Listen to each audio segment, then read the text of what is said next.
But for you, what was the whole experience like getting the call to become the next voice of Madden football? And like, how did that all go for you personally? And why do you think that they chose you for the video game franchise?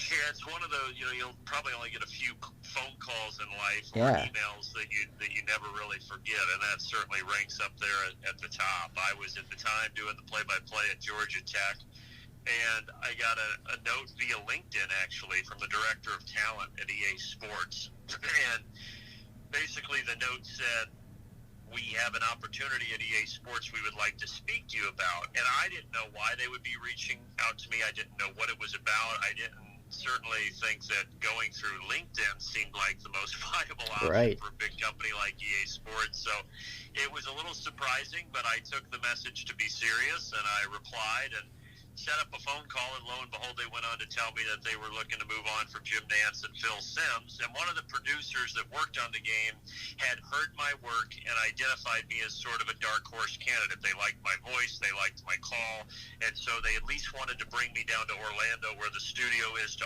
audition. So I went down to audition. This is back in, 2015.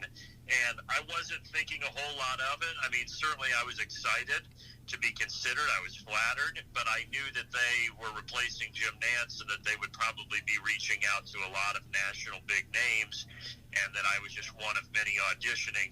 But when I did the audition, I thought it went extremely well. It felt good. It felt natural.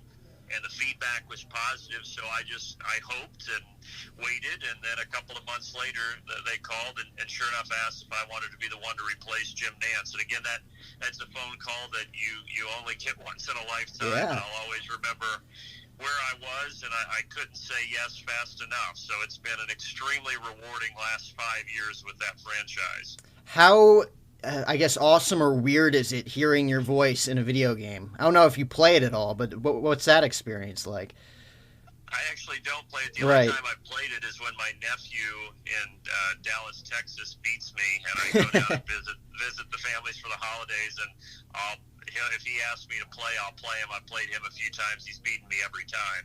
So I do not own a system though, so I don't hear it very often. I did before the pandemic, when we would go down to Orlando every week, they would sometimes have these testing sessions where they would play the game and we would listen to it so that we could make suggestions for the audio.